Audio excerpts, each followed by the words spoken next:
For years, Sam Heughan was known as the rugged Highlander who stole hearts across the world. His face, his voice, his presence, all immortalized through Outlander.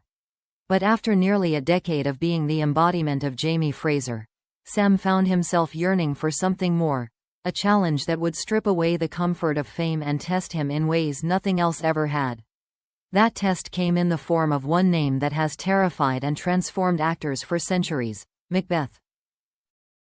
The news broke quietly at first: Sam Heughan to play Macbeth in a modern reimagining of Shakespeare's classic tragedy. But within hours, it became one of the most talked about casting announcements in British theatre. Some fans were thrilled, others skeptical.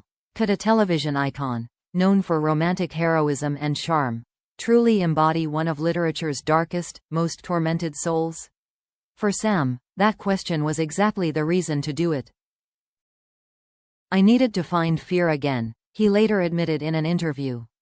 "Not the fear of failure, but the fear that makes you feel alive. The kind you can only face when you're standing on stage with nothing but words and truth." The production, staged in London's West End, promised a daring new vision of Macbeth, raw, psychological, and stripped of grandeur. The director, celebrated for reinventing Shakespeare with visceral intensity, saw in Sam something that few had before. "He has this rare ability," the director said, "to be both noble and broken at the same time. Macbeth is a man of courage destroyed by his own humanity, and Sam carries that duality naturally." For months, Sam vanished from the public eye to prepare. He trained relentlessly with voice coaches, dialect specialists, and stage combat experts. But more than anything, he studied silence, learning to communicate through stillness, through breath, through the tremor of guilt that defines Macbeth. "It wasn't about memorizing lines," he explained. "It was about letting the words live inside you until they hurt." Behind the scenes, those who worked with him saw a transformation. The man who once commanded film sets with easy charisma now walked into rehearsals humbled, stripped down to his core.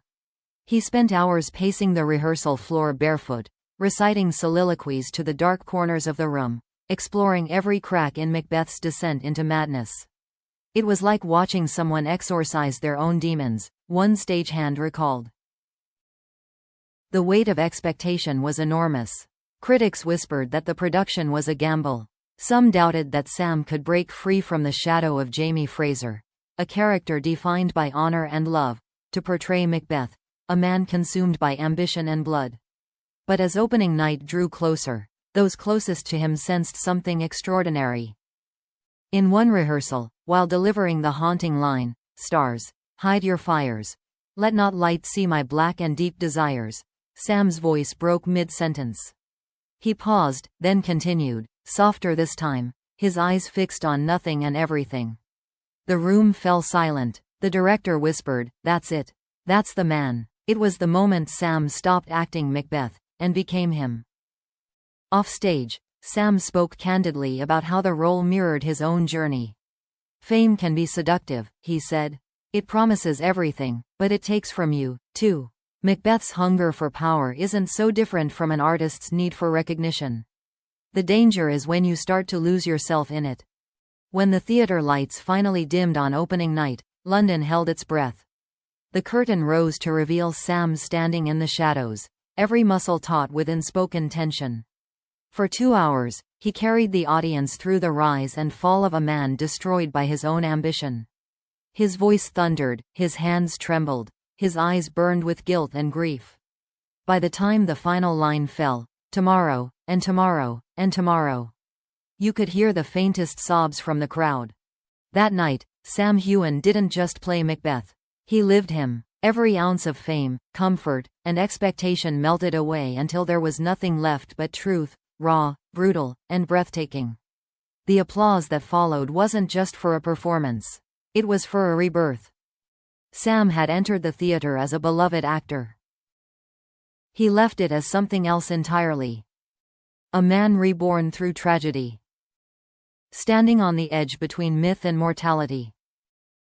And as the critics would later write, in that moment, Sam Heughan didn't just conquer Macbeth.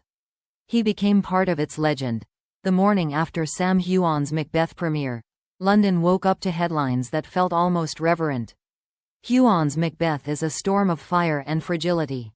From Highland hero to Shakespearean greatness. A transformation that silences doubt. For days, critics, fans, and fellow actors couldn't stop talking about what they had witnessed. Not just a performance, but an awakening. When the curtain had fallen that first night, the applause didn't stop. It wasn't the polite appreciation of theater-goers. It was something primal, something earned. The audience rose to its feet, clapping until the lights came up again. Some cried, others simply stood in stunned silence. Sam himself looked overwhelmed, eyes glassy, chest heaving, before finally bowing, not as a star, but as a man who had given everything he had. The next morning, his phone was flooded with messages from across the industry. Actors who had once dismissed him as a television heartthrob now praised his courage. "He's one of us," wrote a British stage veteran. Another tweeted, "Sam Heughan just walked through Shakespeare's fire and came out a better man." It wasn't just about critical acclaim, it was about respect. For years, Sam had carried the weight of his Outlander fame like both a blessing and a burden. The world saw him as a symbol of romance, masculinity, and strength, the perfect hero. But with Macbeth, he shattered that image and built something infinitely more complex. He revealed his vulnerability, his flaws, his fears, and in doing so, he reminded audiences that true artistry doesn't come from perfection, but from pain. Interviews that followed painted a portrait of a man deeply changed. "Macbeth broke me," Sam admitted in one candid conversation. "But it also rebuilt me. I found parts of myself I didn't know existed, the darkness, the doubt, the fire. It was terrifying, but it was also freeing." He paused before adding softly, "I think, for the first time, I wasn't acting. I was simply being." The production continued to run for weeks, selling out every performance. Tourists flew in from America, Europe, and Asia just to witness Sam's portrayal. Each night, the audience reacted differently, sometimes in tears, sometimes in stunned quiet. But one thing never changed. When Sam delivered the famous soliloquy, "Tomorrow, and tomorrow, and tomorrow," the theater seemed to stop breathing. You could hear the weight of every word, the echo of every choice, the ghost of every regret. Behind the curtain, the cast spoke of Sam's intensity and kindness in equal measure. "He carried the play on his shoulders," one actress said. "But he never made it about himself.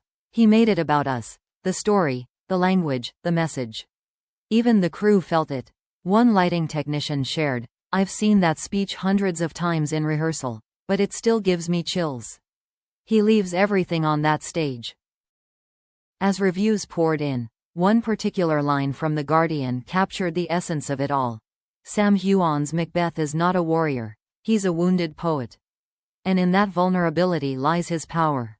That single sentence seemed to define not just his performance, but his entire evolution as an artist.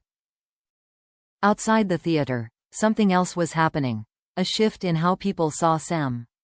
The man once known for his physicality was now being celebrated for his emotional depth. Casting directors began calling, not with action scripts, but with roles layered with complexity and soul. For the first time, Sam wasn't being asked to play a hero. He was being asked to play a human. But perhaps the most profound reaction came from Sam himself. When the final show closed, he didn't celebrate with parties or red carpets. Instead, he stayed behind after the audience had gone, sitting alone in the empty theater. The stage was quiet, dimly lit, smelling faintly of sweat and dust. He looked around and whispered to himself, "This is where I found me." He later spoke about that moment in an interview. "You spend years chasing success, fame, validation. But standing there, in that silence, I realized I didn't need any of it. I just needed to tell the truth, even if it hurt." That truth became his new compass. In the months that followed, Sam turned down several major commercial projects to focus on more meaningful work, stage collaborations, independent films, and mentoring young Scottish actors. The man who had once been defined by the world's expectations was now writing his own story. "Macbeth taught me that legacy isn't about what you achieve," he said. "It's about what you give, to the story, to your craft, to the people who believe in you. And that is how Sam Heughan's transformation was complete. He entered the world of Macbeth as a celebrated actor. He emerged from it as a symbol, not of fame, but of fearless authenticity. Because legends aren't born from applause. They're born from the moments when an artist stands in the dark, faces himself, and dares to be seen. And in that darkness, under the haunting light of Shakespeare's tragedy, Sam Heughan found his, and became one.